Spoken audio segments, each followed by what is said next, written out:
nama saya Anisha Siti Soleha, NPM 1950241 dari kelas B, jurusan Pendidikan Ekonomi, Universitas Pasundan. Di sini saya akan membahas tentang bullying. Tolong disimak dengan baik ya.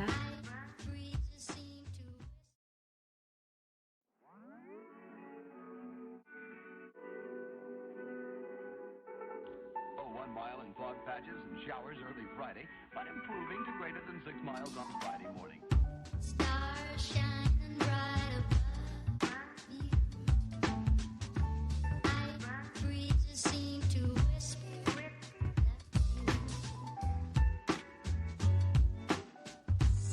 Yang pertama, di sini saya akan membahas tentang apa itu bullying. Apabila ditinjau dari bentuknya, bullying yang banyak dipahami masyarakat adalah bentuk direct bullying, yakni ketika seseorang atau anak-anak diolok-olok, diganggu atau dipukul oleh anak lainnya. Bullying yang bersifat langsung ini dapat bersifat verbal maupun fisik. Biasanya bullying ini tuh terjadi di lingkungan sekolah. Selanjutnya ada indirect bullying, yang merupakan jenis bullying yang lebih tidak kasat mata, namun dampaknya sama buruknya bagi korban, yaitu yang terkait dengan penggunaan media internet, yang lebih kita kenal dengan cyberbullying, yaitu ketika seseorang mengalami kekerasan, dipermalukan, dan memperoleh ancaman dari orang lain melalui media internet.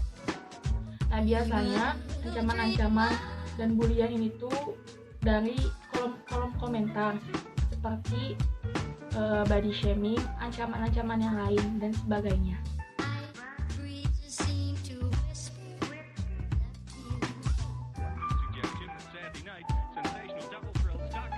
Selanjutnya, saya akan membahas tentang bullying pada anak. Bullying pada anak adalah sebagai bentuk awal kekerasan yang terjadi di masa remaja dan dapat mewujud dalam suatu bentuk gangguan perilaku yang serius, semisal perilaku antisosial. Dan juga ada studi yang dilakukan oleh Broken Brook tahun 2002 menunjukkan adanya hubungan antara bullying dengan kekerasan. Dari hampir 1.000 orang subjek penelitian yang terdiri dari anak kelas 6, 7, dan 8, diperoleh data bahwa sepertiga dari subjek tersebut yang menjadi korban bullying menunjukkan sikap yang agresif dibandingkan dengan korban yang lain yang tidak agresif. Bahkan bila dibandingkan perilaku bullying itu sendiri. Jadi biasanya korban dari bullying ini tuh menjadi remaja yang lebih agresif. Contohnya bisa terlibat dalam perkelahian di sekolah dan menyalahgunakan alkohol, dan juga bisa membawa senjata tajam ke sekolah.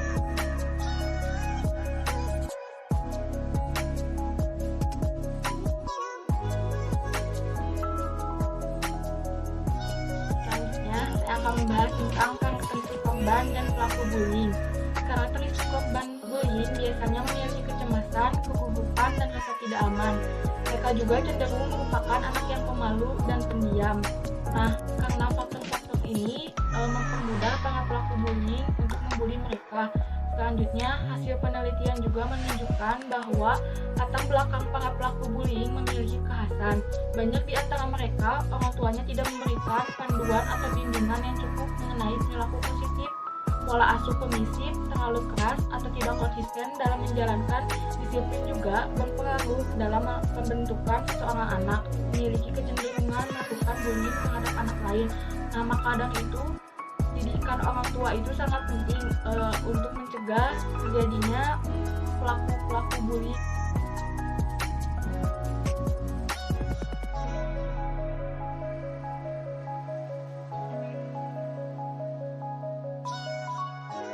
Selanjutnya, saya akan membahas tentang dampak dan bahaya bullying.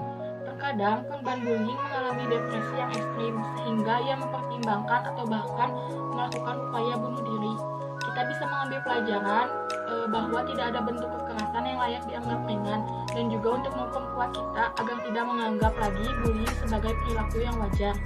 Nah, menurut para ahli, anak-anak dengan pengalaman semacam ini apabila tidak memperoleh bantuan dan penanganan yang semestinya, ini akan berdampak menjadi remaja yang berperilaku nampak kuat dan normal, namun pada saat bersamaan secara psikologis ia seorang remaja yang rentan.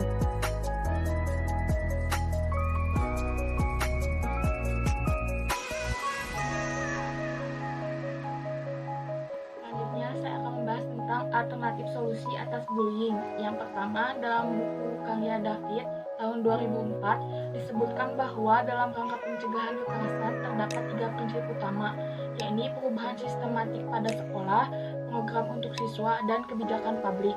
Selanjutnya ada salah satu program yang ditunjukkan untuk menanggulangi bullying dan terbukti efektif, yakni dengan The Bali Buster Program. Fokus dari program ini yakni merubah sistem sosial sehingga kemunculan bullying bisa dihindarkan.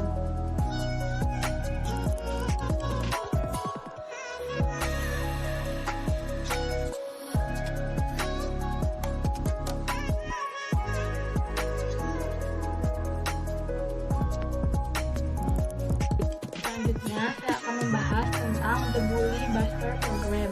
Yang pertama yaitu dengan merubah lingkungan lebih berdampak luas daripada merubah individu per individu, yaitu dengan pendekatan yang berfokus pada upaya merubah lingkungan sekolah terbukti lebih efektif.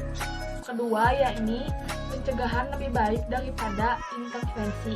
Dengan melibatkan seluruh komponen sekolah, khususnya guru-guru harus dipahamkan mengenai program pencegahan bullying ini, sehingga bisa diterapkan di setiap kelas oleh guru kepada murid, sehingga dampaknya menjadi lebih luas.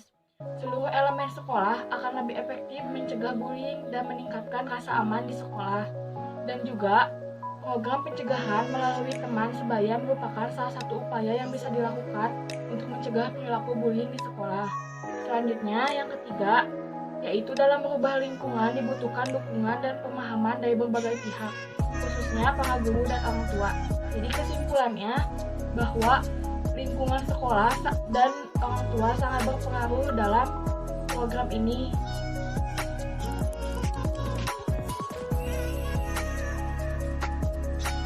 Sekian dan terima kasih pembahasan dari saya. Mohon maaf apabila ada salah-salah kata karena saya juga masih dalam tahap pembelajaran.